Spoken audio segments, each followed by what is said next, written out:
Yehova Svaot Elohim, Kadosh, Kadosh, Kadosh. Please fill me and lead me, and cover me and stir me, and speak through me with your Ruach HaKodesh, that I may speak your written words with boldness and humility to those who listen. I ask all these things in Yeshua HaMashiach's name. Amen. We'll start with the Shema. Listen and obey. Children of Yehovah, pay careful attention and respond. Yehovah is our power and authority. Yehovah works in unity with himself, and you shall act upon your love to Yehovah with your power and authority, with your thoughts and mind, with your entire body, and with all the muchness that you have.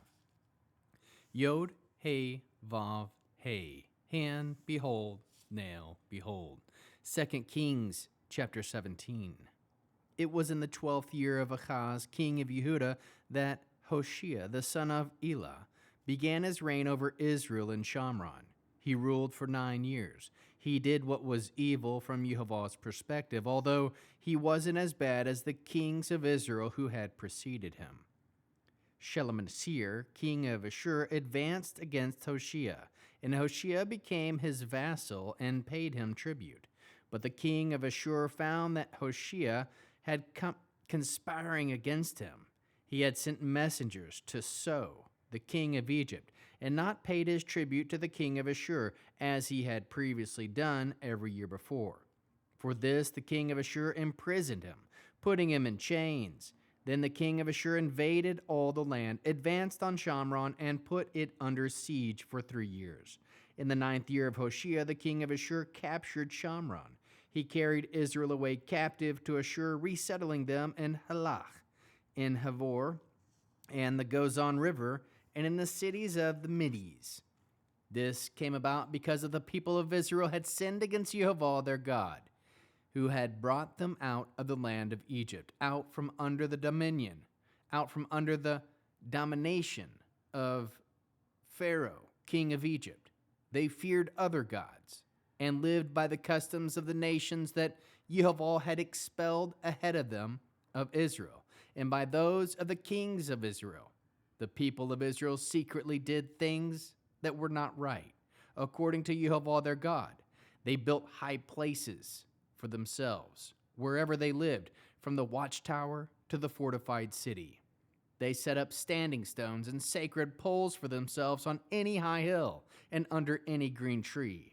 Then they would make an offering on all the high places, like the nations Yehovah had expelled ahead of them, and would do wicked things to provoke the anger of Yehovah. Moreover, they served idols, something Yehovah had expressly told them not to do. Yehovah had warned Israel and Yehuda in advance through every prophet and seer. Turn from your evil ways and obey my mitzvot and regulations in accordance with the entire Torah, which I ordered your ancestors to keep and which I sent to you through my servants, the prophets. Nevertheless, they refused to listen, but made themselves as stubborn as their ancestors, who did not put their trust in Yehovah their God. Thus, they rejected his laws, his covenant, which he made with their ancestors, and the solemn warnings he had given them.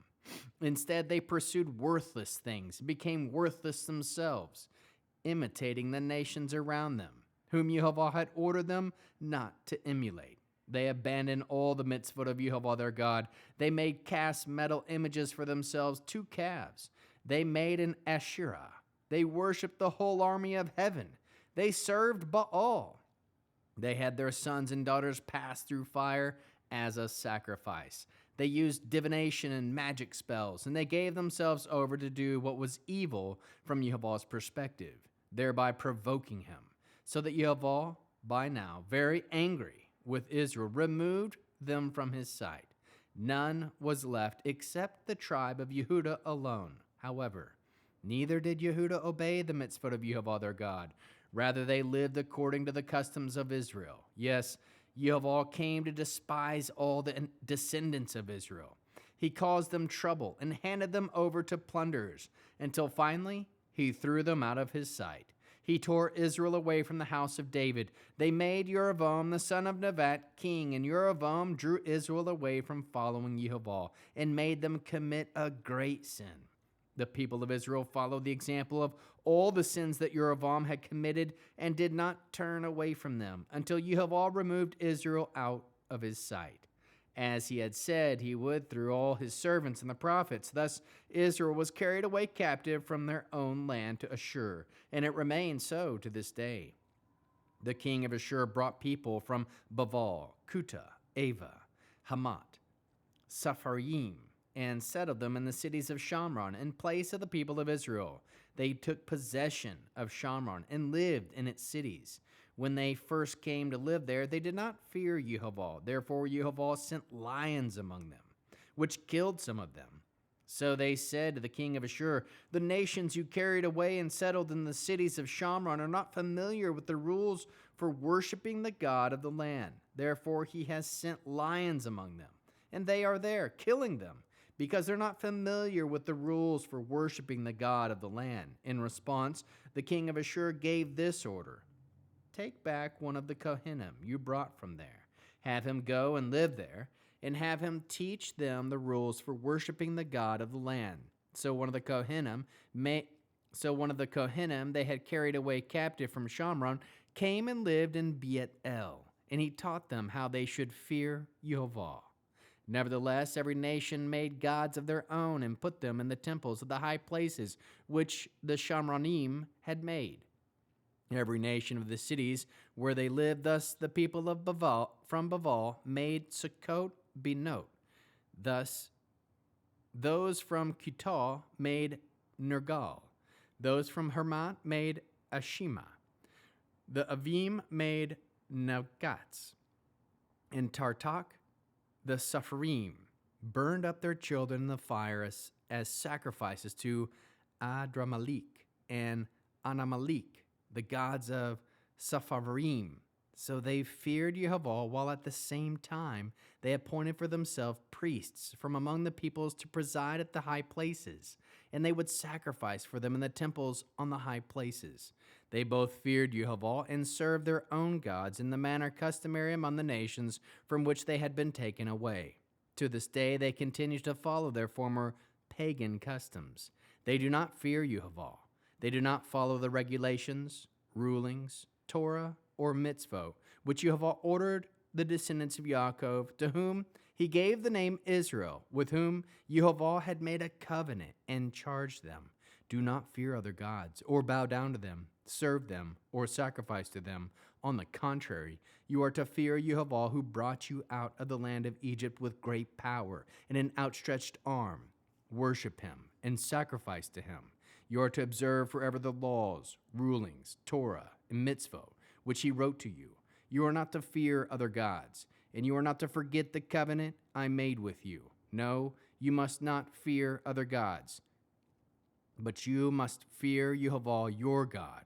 Then he will rescue you from the power of all your enemies. However, they didn't listen, but followed their old pagan practices. So these nations mixed fearing Yehweh with serving their carved idols. Likewise their children, and to this day their descendants, do the same as their ancestors did.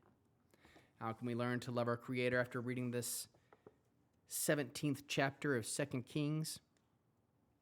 We can aim to do what is good from the perspective of Yehweh. Aim to live faithful, obedient to the commands and the precepts of Yehweh.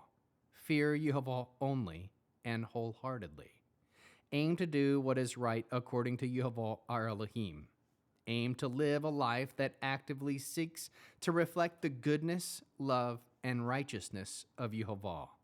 Turn from your evil ways and obey the mitzvot and regulations of Yehweh. Do this in accordance with the entire Torah. Listen and obey to the written words of Yehweh. Trust in Yehweh our Elohim. Accept his laws, his covenant, wholeheartedly. Aim to be seen by Yehweh. Follow Yehweh with all your heart. Aim to fear Yehweh. Line up yourself with how to worship Yehweh, pleasing from his perspective. Aim to learn how to fear Yehweh. Aim to serve Yehweh only. Aim to follow the regulations, rulings, Torah, and mitzvot, which you have all ordered, remembering his covenant, and to the charge he gave. Trust in Yehweh who rescues you from the power of all our enemies. Listen and follow Yehweh wholeheartedly. How can we love others as Yeshua loves us? We can teach the fear of Yehweh for it to be learned and followed wholeheartedly.